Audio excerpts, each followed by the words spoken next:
दिपकेंनी दिल्लीमध्ये मराठी माणूस म्हणून दिपकेंनी तिथे आपण माहिती काय केलं, त्या आंदोलनामध्ये सोनम वांगचुकांना कशा पद्धतीने उचलून नेलं, त्याच्यानंतरही दिपके तिथे लढत होते, त्याच्यानंतर लाठीचार्ज झाला. ती इतकं आव्हानात्मक सगळी परिस्थिती होती. आम्ही तिथे पाहिलं, म्हणजे मी स्वतः जंतर मंतरवर होतो. काय होईल सांगू शकत नाही. पोलीस अगदी आंदोलनाच्या शेवटच्या टप्प्यात आत जेवण पण सोडत नव्हते. तसं आव्हान हे राज्यात तुम्हाला दिसलं का? तशा सगळ्या वातावरणामध्ये इथे राज्यातली परिस्थिती नाही कशी बघा, कसं लढवलं? यात असं आहे की मुंबईमध्ये आम्ही पूर्णतः होतो आणि त्यावेळेला आम्हाला लक्षात आलं की बरेच आमचे जे युवा प्रोटेस्टर्स होते त्यांना आमच्या मुंबई पोलिसांनी डिटेन केलं.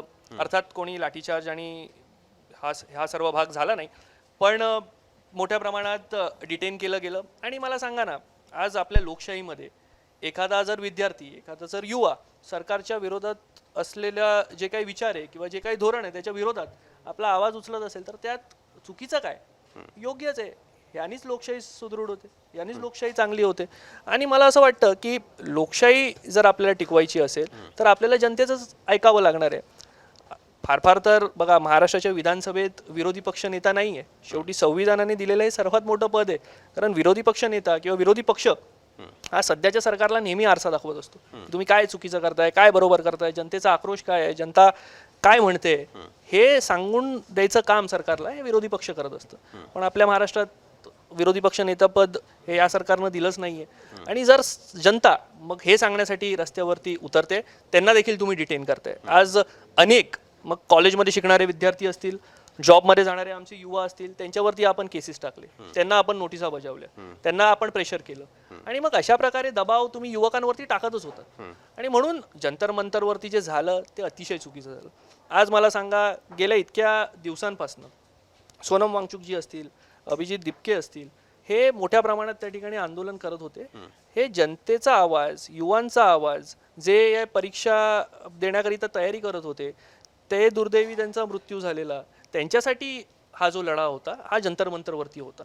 आणि या सरकारने सगळं करून पाहिलं. मग लाठीचार्ज केले, त्या लाठ्यांवरती खिळ्या लावलेल्या, त्या लाठ्यांनी विद्यार्थ्यांना मारलं, टिअर गॅस फेकले गेलेले. त्या टिअर गॅसची एक्सपायरी संपलेली, ते तिथे असणाऱ्या आमच्या युवकांनीच उघड केलं, तरी तसे टिअर गॅस फेकले गेले. आणि मग मी एकतर चित्र पाहिलं ते एकदमच विचित्र होतं, ज्यामध्ये पुरुष पोलीस महिला आंदोलकांना, आमच्या महिला युवा तरुणींना, म्हणजे काही असे लाठीचार्ज झालेत, म्हणजे कमरेपर्यंत लाठीचार्ज आहेत, चुकीच्या पद्धतीनं हाताळलं गेलंय. आणि अशा प्रकारे तुम्ही जर देशाच्या युवाला हाताळत असाल तर तो आक्रोश अजून जोरानं भडकाव झाला.